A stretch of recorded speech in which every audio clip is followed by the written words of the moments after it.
All right, the clock just struck 12, so I think we'll go ahead and get started, and more people I expect will be joining us. I'll just be approving them to come in, so forgive me if I get distracted for a moment and I'm admitting people. But the person who's really going to kick this off for us today is Helen Hudson, the president of the local League of Women Voters in Montgomery County. She's going to do just a brief introduction, and then I'll do a brief introduction, and then, like I said, we'll be opening it up for participation and discussion. So turning it over to Helen to get us started. Thank you, Shelby. Hey, greetings, everyone. I'm Helen Hudson, president of the League of Women Voters in Montgomery County, Indiana. You know, when we do a live Facebook like this, we have to say Montgomery County, Indiana, because anyone, anywhere can watch us. And believe me, there are a lot of Montgomery County leagues in this country. It is my pleasure to welcome you to a special edition of Lunch with the League. For years, citizens in Montgomery County have gathered on these first Mondays to learn about and discuss issues of civic concern. For those of you who don't know, the League of Women Voters is a nonpartisan organization that encourages informed and active participation in government, works to understand major policy issues, and influences public policy through education and advocacy. We welcome everyone and welcome all of you to join us. Visit our website, our Facebook page, and meet us on the street when that's possible. When the pandemic invaded now nearly a year ago, Lunch with the League, thanks to exceptional efforts by 2020 coordinator producer Marco Dees, didn't skip a beat. We're proud of the 9 virtual installments and 3 in-person installments we presented and have archived from 2020. You may access these on YouTube, our website, and our Facebook page. But today, we gather to introduce our new Lunch with the League coordinator and producer, Shelby Hoover, as we go live for the very first time virtually. Today, we also take a pause from issues to consider how Lunch with the League can continue its vital work while evolving in form and substance to meet these times. So now it is my pleasure, after a few brief words about her, to turn this forum over to Shelby Hoover. Shelby grew up in Crawfordsville. After she graduated from CHS in 2008, she educated herself formally and widened herself out into the world. Especially important were Shelby's participation and leadership in AmeriCorps from 2012 to 2014. As part of AmeriCorps City Year, and later as a director of Inspiring Minds, Shelby strategized and worked to address critical needs in communities out in Rhode Island. Shelby returned to Indiana about 5 years ago. Montgomery County has so benefited from her many talents and various expertise. She is currently a valued employer at the Crawfordsville District Public Library in the reference department and a quite busy, as you can see, volunteer in our community. It is so good to have you in this role, Shelby, and please take it away. Thank you. I'll keep this pretty brief because I think some of the questions will overlap with information that normally would be part of my intro. So just to reiterate, I think many of you probably have seen the statement already that I put out about my goals as the coordinator of Lunch of the League. But I think my major ones are, one, to attract a new audience to League of Women Voters and Lunch with the League, people, maybe a younger generation or a generation of individuals who didn't connect with League as they were growing up originally in the community. I want to bring them in, and I want to make sure that they feel like their voices are being heard. And I also want to re-engage with individuals who may have participated with the League previously, but for whatever reason, you know, became disconnected from it. I just want to try to make it a welcoming and diverse environment once more for anyone who wants to be part of the conversation about civics in our community. And I really do hope that that's going to reach a very diverse group of people, both race, but age, gender identity, class, employment status, like type of employment, whatever. I really would like to see new kinds of faces in these meetings, and hear new voices and new perspectives, because I think that's what's going to encourage our community to grow and meet challenges that are coming about that we're seeing now. And just really quickly, major issues that I'm really interested in, that I probably will be pulling into these conversations a lot, as Helen just mentioned, national service is important to be national nonviolent service. I don't think we talk about that nearly enough, and I loved my time serving with AmeriCorps. If you don't know what AmeriCorps is, I would love to talk about it with you. But yeah, I really would like to be encouraging our younger generation to think about going into service, peaceful service, and thinking about what service to others looks like. And then I'm also interested, of course, in environmental stewardship and issues of climate change, which aligns with our National League of Women Voters platforms.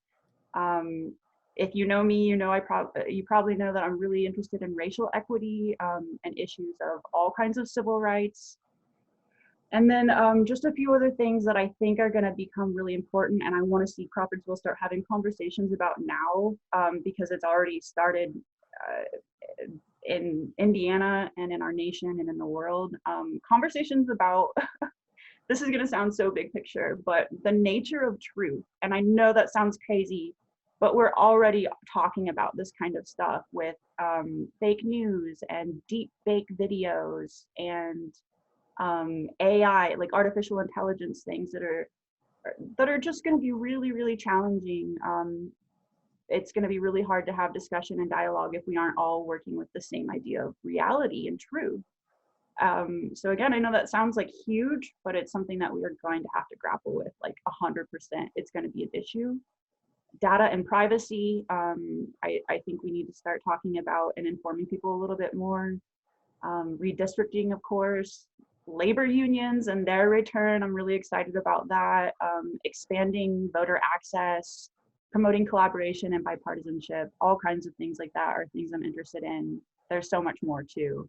But like I said, today is not about me necessarily. I would like to hear from others and collect your thoughts about what you would like to see us explore. So that is what we are gonna do in a moment. I think first we need to, I'm going to be taking some questions from our little panel right here, and then we'll be opening it up to the audience. So without much else to say, does somebody want to start asking questions? Let me jump right back in here, everyone, just because we have two special questioners today who will start us off. And I wanted to just give a bit of a shout out and introduce who they are. First of all, we have Marco Dees, the immediate past coordinator producer of Lunch with the League, and Myra Dunn Abbott, who is head of our voter services. Both are long-term and active league members here in the county who have their pulse on the county. So one of you, please go ahead. Myra? You've talked a little bit about yourself. What hobbies do you have? What do you like to do outside of the league? I, of course, just like everyone, there's a lot, but I do work for the library, so I am very interested in reading and books and bookish news and that world. I also really love gardening. I really got into that a couple of years ago for the first time, both having plants indoors and outside. I've got like a little vegetable garden that I love and tend to. I've got dogs that take up a lot of my time and attention and energy. And I do creative stuff. Like I work on like weaving and illustrating and stuff like that. Just, pretty standard stuff for a millennial 31-year-old. Well, I can attest to your dog walking. I ran you down one day to stop you. And I had to go past you and stop you so we could have a little conversation. So thank you. Marco, do you have a question you want to ask? I just want to start with, first of all, congratulations and welcome. It's this is exciting next chapter. So, and I'm excited to see you leading this up. So that's good. That's great for us all. That's very exciting. You really covered quite a bit there. I was going to ask you some kind of generic questions, I guess, about just what you're excited about and your background, and you kind of covered quite a bit of that. How about logistically speaking, the next steps for Lunch with the League? Any kind of technological advances, anything exciting on the horizon? I mean, I have a lot of ideas, but I think that's what I wanted to ask the audience about a little today is what's going to make sense for us going forward? What will make you feel connected to the league even while we're still suspending in-person meetings, and our meeting's going to end soon? Oh gosh, individuals. Okay, so we just got a notification that our meeting doesn't have a super long time. I already was aware of that, but we might need to speed up things just a little bit. It's okay, no worries. That's actually one of the things that I wanted to say in response to Marco is I think that switching up the format a little bit nowadays, I love what previous lunches have looked like, both in person and digitally.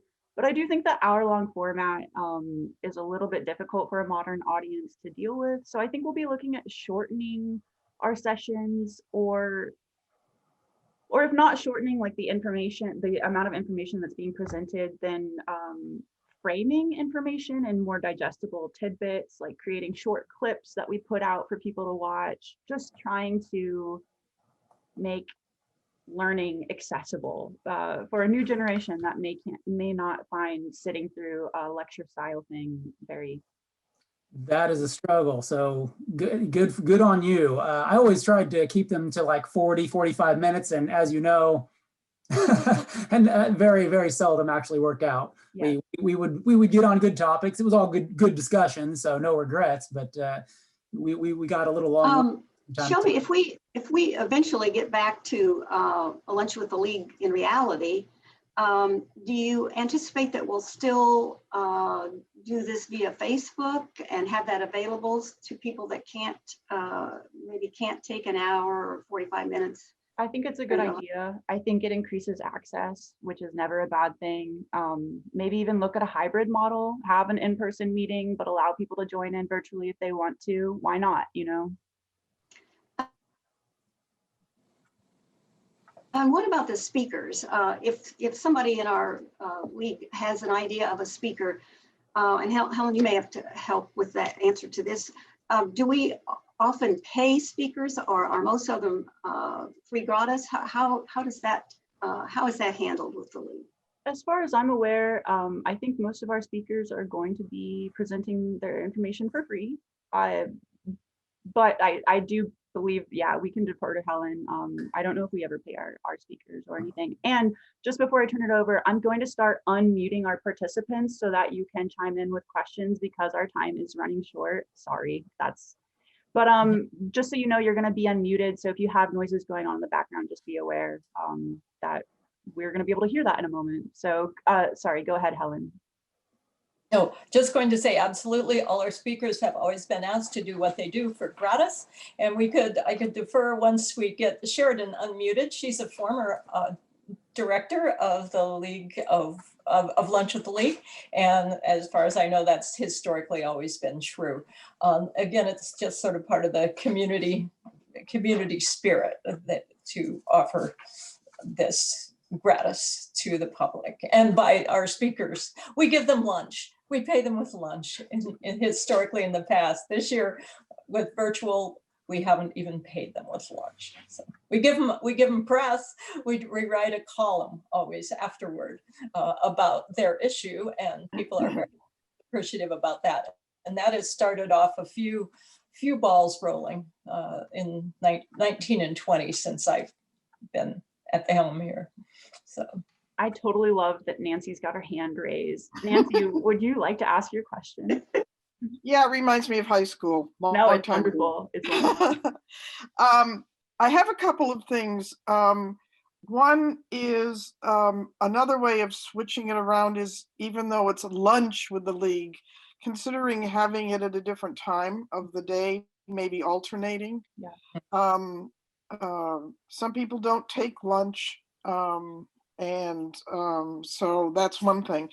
This next comment is going to sound all very mixed up because I guess it's pretty personal, but I've lived in Crawfordsville for 25 years, and I had an occasion at the last community dinner that you sponsored. That's in what did we call it? It was our beloved community dinner. Beloved dinner, yeah. Yes. This has to do with racial equity and knowing people in your community. And I'm a 72-year-old white American who doesn't have much connection to the African-American community in Crawfordsville. I guess I failed to take advantage of that when my daughter was in high school and had a few African-American friends. But I met at that dinner someone who said, you know, we're neighbors. And I was so devastated that I didn't know that we were neighbors, and that I don't, to this day, don't know her name. And COVID's protected me from this, but I've have images of wanting to walk down the street and knock on her door, but I don't know her name. And I think that I just would love to have, especially since the developments last summer, to have some kind of a forum, you know, like I don't know, a meeting in some place that's like a pub, and you get to know each other, and that's the only purpose of it, is to get to know one another. I don't know whether that falls in the guidelines of the League of Women Voters, and whether people would even think of coming if that were it, but that's just some need that I feel. And I'll stop now. No, absolutely, Nancy. I'm there with you. I agree. I think other people feel that need. I think there's so many chances for us to collaborate with other organizations in the community. We've got the wonderful group Humans United for Equality doing work here already. That sounds like something that would be so up their alley that we could assist with or partner for. And that's like, thank you for that lovely idea. That's kind of what I want to see come out of these sessions is. I just one last thing. Yeah. It's tough. I'm active in the Women's Legacy Fund, and we've been trying for a couple of years to expand our reach to other segments of the Montgomery County community, and it's just incredibly difficult. So yeah, we have our work cut out for us. We do. Things have gotten this way over the course of hundreds of years, and it's not going to turn around really easily. And we have to put in really tough, hard work. And I know a lot of us were probably hoping that things were going to calm down or become, you know, a little less crazy after the election or after inauguration. I don't think that, of course, they're not. They're not. Things are going to become harder. And I think a lot of us got our first taste of how really stressful and difficult that was over the past couple of years. And it's not time to give up now. Like, it's time to really dig in and continue and go deeper into the work and thinking and just doing that kind of stuff. I just want to say really quickly, it says that we've got 2 minutes left. This is crazy. You know, this is the world that we're in right now in Zoom. What I could do is, it's going to boot us off in a minute, but I could restart a new meeting. And if you just want to rejoin, feel free to do so. And if you need to go, totally understandable. It would be your choice. But if you want to continue participating, I will restart this. Just be aware that on your device or on your computer, you're going to get booted out, and then you'll need to look to kind of rejoin. And if you can't do that, so let me just put in a few points really quickly so that if you need to go, that will work for you. If you would like to talk to me at all about potential issues or topics, there are multiple ways you can do that. You can reach out to any league members that you know. You could send us a message on Facebook. Our tag is League of Women Voters Montgomery County. And then also my email address that you could reach me at, it's my name So Shelby with an I, I'll try to get this on the screen, but Shelby with an I, so SHELBI dot the initial J dot Hoover, my last name, at gmail.com. So shelby.j.hoover@gmail.com, and I'll get back to you. And am I forgetting anything, guys?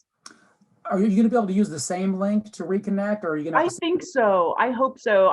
That's happened to me before, and I'm pretty sure, fingers crossed, that I can just get you to rejoin with this link. If not, go to our Facebook really quickly and look, and I'll be posting there. And thank you everyone for just like bearing with us as we figure this out. It's really fun, and it's gonna go a lot more smoothly in the coming months. Hi again. Thanks for sticking with me through this sort of technical interruption that's happening with the recorded video. If you're watching this right now, obviously this is after the live session. And so just to let you know, the session did continue after our recording abruptly ended a moment ago. And the conversation that was held live continued to talk about some various topics that might be helpful for us to explore as League, and also ideas for bringing new energy to lunch with the League and the League in general. So we might be looking at trying to host sessions that are shorter, that are broken up into segments that could be more easily digestible for individuals who are trying to learn facts and make informed decisions about local and national issues. Hosting sessions at a different time of day other than the lunch hour, because I'm super aware not everyone out there has a lunch 1 hour just in general, and then 2, not everyone has the ability to leave your workplace or tune into some kind of like online session. So we might have sessions that are held in the evenings sometimes, or maybe even on the weekends. I don't know, guys, like don't hold me to this, but as you can see, I think the generation of new ideas is going to be very helpful in helping to shape League and League events for new generations. So if you have ideas, or if any of the things that I just mentioned sound appealing or interesting, or if you feel strongly one way or another about any of those ideas, or any of the ideas that you heard in the previous recording of the live segment, please reach out. I would really love to hear from anyone who's hearing this message right now who lives in Montgomery County about issues that you want to learn about, issues that you're concerned about. Even if it's just an abstract idea, you don't have to actually develop the topic much further than just saying, hey, I want to know more about X, Y, or Z. So there are a couple of different ways you can reach us to make suggestions or share your comments. The first thing that you can do is email me directly. My email is going to be on the screen in just a moment. You can also email the actual League. We have an official Montgomery County League email, and that is... And the final way that you could reach us, or a few final ways actually, we also have a Facebook page that you can check us out on. I believe our tag on Facebook is... And you can also just visit our website to learn a lot more about us, see photos, read positions that the League has, etc.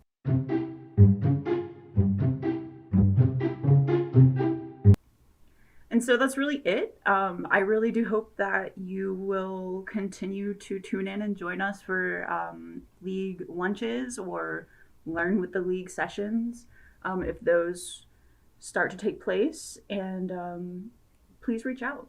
We really, really, really want to hear from you. Your opinion really does matter. And I think this is the beginning of something really cool and exciting in Crawfordsville that can help connect a lot of people.